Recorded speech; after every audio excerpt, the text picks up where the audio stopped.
बहुत से लोगों को आस्तीन कटिंग करने में प्रॉब्लम आ रही है, यानी कि उसको समझ नहीं पा रहे हैं। जब भी मैं किसी भी आस्तीन की कटिंग करता हूं तो ऊपर से 3.5 इंच में आर्म होल लेता हूं, तो वहां पर जो भी मैं निशान लगाता हूं, चाहे वो 6 इंच की फिटिंग लूं चाहे वो 7 इंच की फिटिंग लूं, उसको लोग समझ नहीं पा रहे हैं कि उसका क्या फार्मूला है उसको निकालने का। तो मैं आज अपने इस वीडियो में कंप्लीटली आस्तीन की कटिंग कैसे करना है वो बताऊंगा। नमस्कार दोस्तों, मैं हूं गणेश देवांगन और मेरे चैनल सिलाई क्लास में आप लोगों का स्वागत करता हूं। हम ब्लाउज की कटिंग करते हैं तो हमारे पास में या तो सिला हुआ ब्लाउज होना चाहिए या तो बॉडी मेजरमेंट। इसके अलावा हम कोई और तरीके से ब्लाउज की कटिंग नहीं कर सकते, यानी कि किसी भी साइज के ब्लाउज की कटिंग करना है या किसी भी हमारे क्लाइंट के ब्लाउज की कटिंग करना है तो या तो हमारे पास में बॉडी नाप होना चाहिए या तो सिले हुए कपड़े से। तो जैसे सिला हुआ ये हमारे पास में ब्लाउज है, हम आस्तीन की लंबाई इस सिले हुए ब्लाउज से ले लेते हैं। उसके बाद हम इसका जो डंडा गिरा होता है जिसको हम गोलाई बोलते हैं वो लेते हैं मेजरमेंट, और आस्तीन का जो ये राउंड यहाँ पर जो लगता है, चाहे वो आप उसको तिरछा नापे या फिर 3.5 इंच में जो मैं निशान लगाता हूं उसको नापे। ये एक तरीका होता है आस्तीन की कटिंग करने का, यानी कि आस्तीन की जो फिटिंग करते हैं, जब कटिंग करते हैं उसके लिए। अगर आपके पास में नाप वाला ब्लाउज नहीं है तो उस कंडीशन में आप मेजरमेंट लेंगे, यानी कि बॉडी मेजरमेंट लेंगे। आप लोगों को फिर से समझाऊंगा मैं। जब भी मैं आस्तीन की कटिंग करता हूं तो ऊपर से मैं 3.5 इंच में निशान लगाता हूं, करीब करीब यहाँ पर। तो यहाँ पर जो इसकी फिटिंग आती है, देखिए ये वाला हिस्सा, ये वाला हिस्से में चाहे वो 7 इंच हो चाहे वो 6 इंच हो, मैं उसको रख के एज इट इज कटिंग कर लेता हूं। अगर ये हमारे पास में नाप का ब्लाउज नहीं है, उस कंडीशन में हमको बॉडी नाप लेना रहेगा, यानी कि जिस क्लाइंट का आप ब्लाउज का मेजरमेंट ले रहे हैं तो उसके हिसाब से हमको कटिंग करना रहेगा। यही इसका फार्मूला होता है। इसको कोई भी गुणा भाग से आप नहीं निकाल सकते।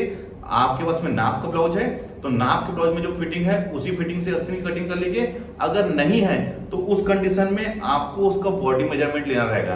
तो उसका क्या तरीका है, आप आस्तीन की जो लंबाई है पहले यहां पर से जो भी आस्तीन की लंबाई है यहां तक आप ले लीजिए।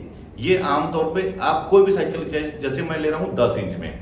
10 इंच में आस्तीन का नाप लेने के बाद आप इसकी गोलाई को मेजरमेंट कर लीजिए, ये कितना है। तो मैं भी आपको अपना ही मैं आस्तीन का मेजरमेंट ले बता रहा हूं। ये है यहाँ पर गोलाई इसकी 11 इंच। और आर्म होल, अब आर्म होल 3.5 इंच में हम यहाँ पर ले नहीं सकते। उस कंडीशन में आपको राउंड ऐसा लेना है। राउंड कैसे, ये ऐसे, ये राउंड को समझने की कोशिश करेंगे आप कि मैं ये राउंड को मेजरमेंट कर रहा हूं। ध्यान रखेंगे ये वाले राउंड को, ये इस साइड को, इस गोलाई को मैं यहाँ पर मेजरमेंट कर रहा हूं। तो देखिए ये कितना आ रहा है, ये राउंड ये आ रहा है। आपको एकदम ही ज्यादा बोलना चाहिए, टाइट में नहीं नापना है, हल्का बिल्कुल उसको रखना है, ना ढीला हो ना टाइट हो, उस कंडीशन में। तो देखिए ये आ रहा है मेरा 17 इंच। देखिए मैंने गोलाई लिया था 11 इंच और ये राउंड यानी कि ये गोलाई ये लिया हूं मैं 17 इंच।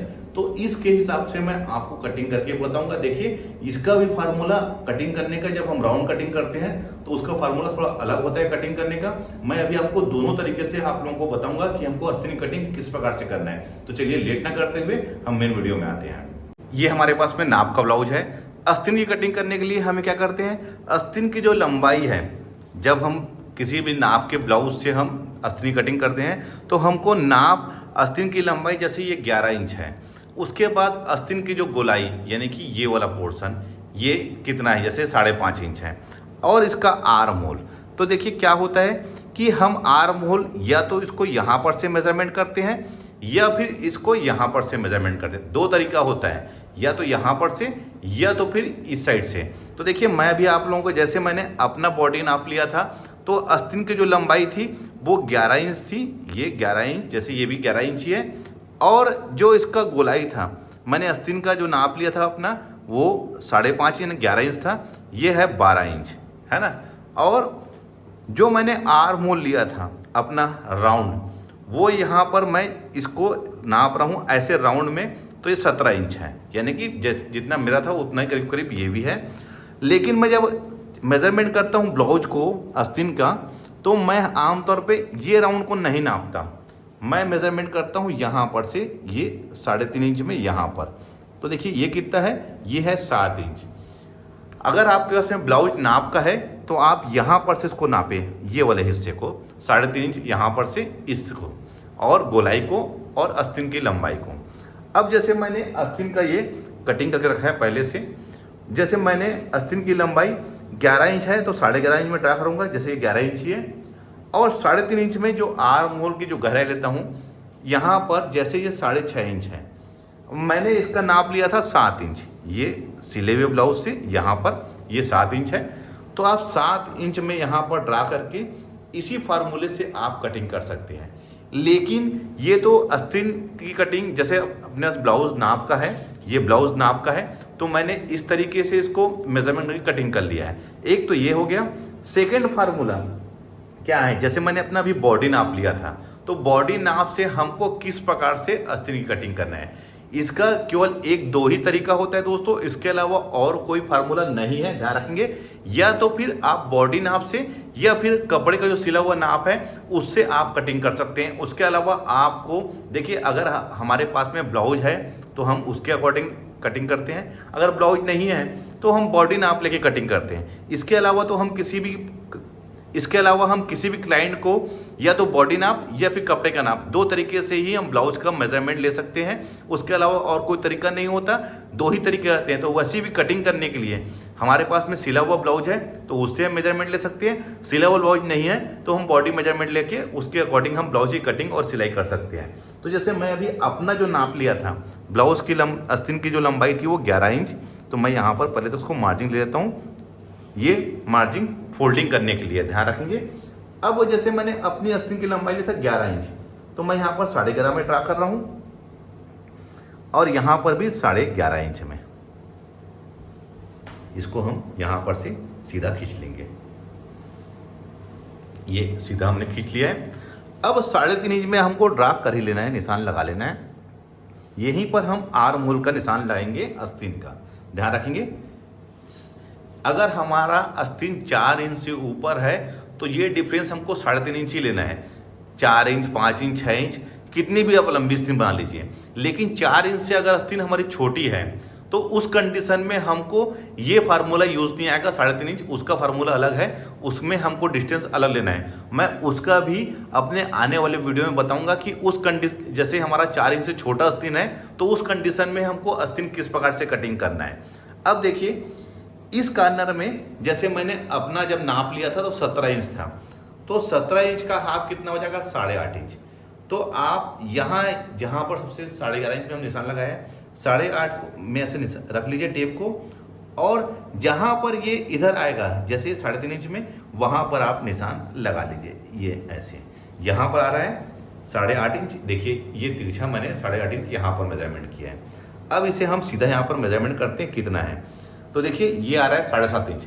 ध्यान रखेंगे, तिरछे नाप से यहाँ के नाप से यहाँ जो नापेंगे तो 1 इंच का फर्क आएगा, चाहे आप कोई भी साइज का आस्तीन की कटिंग करिए, बशर्ते ये है कि ये डिफरेंस हमारा 3.5 इंच होना चाहिए। देखिए मैंने बताया ना आपको, यहाँ से मैंने इसको मेजरमेंट किया है तो ये 8.5 इंच आया है, लेकिन मैं ऐसा सीधा मेजरमेंट करूँगा तो ये आएगा 7.5 इंच। ध्यान रखेंगे, ये यहाँ पर से 8.5 और ऐसे में हमारा 7.5 इंच। अब इसमें 1.5 इंच मैं मार्जिन ले लूँगा। आस्तीन की जो मैंने गोलाई लिया था वो 5.5 लिया था, और इसमें भी हम 1.5 इंच यहाँ पर मार्जिन ले लेंगे। आस्तीन की कटिंग करने के लिए दोस्तों ये वाला स्केल आपके पास में होना चाहिए, अगर आप लंबी आस्तीन की कटिंग कर रहे हैं तो ध्यान रखेंगे ये चीज़ होना आपके पास में ज़रूरी है। अब इसको यहाँ पर से निशान लगा लीजिए। देखिए ध्यान रखेंगे क्या होता है, तिरछी ये वाले स्केल होने का फ़ायदा क्या होता है, एक प्रॉपर सही शेप आता है। अगर हम इस स्केल से लगेंगे निशान तो देखिए यहाँ पर ये पोर्शन हमारा टाइट हो जाएगा, क्योंकि देखिए यहाँ पर करीब 1/2 इंच का हमारा गैप आ रहा है। अब हमें क्या करना है, सेम फार्मूला 7.5 इंच ये है तो 7.5 इंच में भी ऊपर हम निशान लगा के इसे बॉक्स बना लेंगे। मैं आपको ये सेकेंड फार्मूला है, अगर हम बॉडी मेजरमेंट लेते हैं आस्तीन का तो हम किस प्रकार से इसको कटिंग करेंगे। देखिए एक चीज़ बताना चाहूँगा, इस तरीके से आप सूट का भी आस्तीन की कटिंग कर सकते हैं, कोई भी दिक्कत नहीं होगा ब्लाउज में और सूट में। बशर्ते क्या होता है, ब्लाउज में हमारा ब्लाउज आस्तीन पूरा ब्लाउज फिटिंग वाला रहता है, लेकिन जो सूट है वो इतनी फिटिंग वाला नहीं बनता। अगर कोई फिटिंग वाला चाहता है क्लाइंट तो आप इसी फिटिंग से बना सकते हैं, नहीं तो उसमें हमको लूजिंग देना पड़ता है। ध्यान रखेंगे 7.5 इंच का अब हाफ ले लेना है, ये 7.5 इंच का हाफ, तो ये हो जाएगा हमारा 3.25 इंच, यहाँ पर भी 3.25 इंच। अब इसका हाफ ले लेंगे, 3.25 इंच को ऐसे मोड़ लेंगे हम और यहाँ पर ऐसे, और यहाँ पर भी हम ऐसे निशान लगा लेंगे। अब इसे हम 3 बॉक्स बना लेंगे। ये देखिए, ये 3 बॉक्स हो गया। अब इसका हाफ कर लेंगे हम, 3.5 हमने लिया था तो इसका हाफ हो जाएगा 1.25 इंच। ये 1.25 इंच। अब इसे भी हम यहाँ पर से ऐसा खींच लेंगे और एक तिरछी लकीर हम यहाँ पर इसको खींच लेंगे, ये ऐसे। ये हो गया हमारा एक तैयार हो गया है। अब 1 इंच में हम यहाँ पर निशान लगा लेंगे। अब फ्रेंच कर्व से देखिए, यहाँ से हमें इसमें मिलाना है, ध्यान रखेंगे, यहाँ पर से इसमें। ये तरीका बहुत आसान तरीका है दोस्तों ब्लाउज का सही शेप लेने का। ये हो गया। अब पलटियर के जहाँ पर हमने 1 इंच में निशान लगाया वहाँ पर से ये इसको लाके ऐसे मिला देंगे, लेकिन ध्यान रखना है कि यहाँ पर हमारा कोना नहीं बनना चाहिए। अब ये सामने पार्ट का है, बैक पार्ट के लिए यहाँ से 2 इंच में, और फ्रेंच कर्व को अब इस कॉर्नर में रख के यहाँ पर लाक मिलाना है, ये यहाँ पर, ये ऐसे, और इधर से ये ऐसे। तो देखिए ये आस्तीन बिल्कुल हमारा बिल्कुल रेडी हो गया है। ध्यान रखने वाली बात यही है कि यहाँ पर से और यहाँ पर से हमारा कोना नहीं बनना चाहिए। ये हो गया हमारा बॉडी नाप। हम जब लिए हैं तो हमको आस्तीन के जो कटिंग है यानी कि इसको ड्रा किस प्रकार से करना है।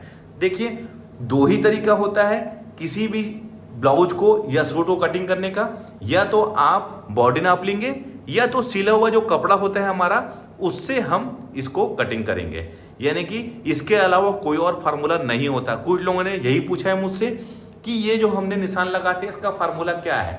तो इसका फार्मूला वही है दोस्तों, अगर आपके पास में बॉडी नाप है तो आप यहाँ से तिरछा इसको इस प्रकार से देखिए, ये इस प्रकार से इसको मेजरमेंट कर लीजिए, ये इस तरीके से, ये इस प्रकार से। अगर बॉडी नाप आपके पास में नहीं है, सिला हुआ ब्लाउज है, तो आप उसको इस प्रकार से यहाँ पर से इसको मेजरमेंट कीजिए। देखिए दोनों तरीका हो गया। बॉडी नाप को इस प्रकार से आपको ड्रा करना है यानी कटिंग करना है, और सिले हुए ब्लाउज से नाप लेना है, ड्रा करना है, कटिंग करना है, तो इस प्रकार से। ये 2 तरीका होता है, ध्यान रखेंगे। इसी 2 तरीके से ही आप आस्तीन की कटिंग कर सकते हैं। तो चलिए मैं इसको आस्तीन को कट कर लेता हूं।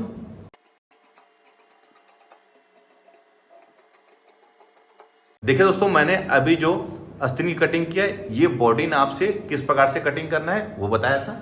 अब ये जो आस्तीन है ये मैंने जैसे नाप का ब्लाउज है उसके अकॉर्डिंग बताया था। ध्यान रखेंगे दोनों में वही फर्क है कि हमको जब भी आस्तीन की कटिंग करना है, मैं फिर से बताऊंगा, बॉडी नाप लिए हमने तो हमें इसको इस प्रकार से नाप लेना है, यहाँ पर से, ध्यान रखेंगे, यहाँ पर से।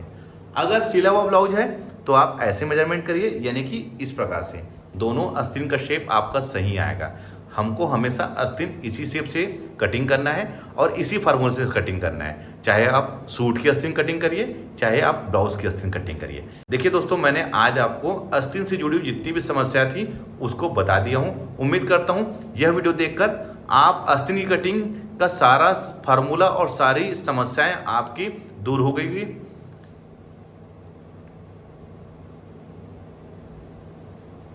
मैंने आस्तीन की कटिंग किस प्रकार से करना है आज आप लोगों को बता दिया है।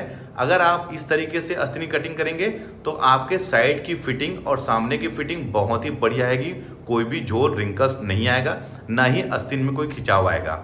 उम्मीद करता हूं दोस्तों यह वीडियो देखकर आस्तीन से जुड़ी हुई सारी समस्याएं आज आपकी सॉल्व हो गई होगी। वीडियो अच्छा लगा है तो लाइक का बटन दबाइए, शेयर करें। मिलते हैं अपने किसी ऐसी जानकारी भरी वीडियो में। जब तक के लिए take care, thank you for watching, जय हिंद।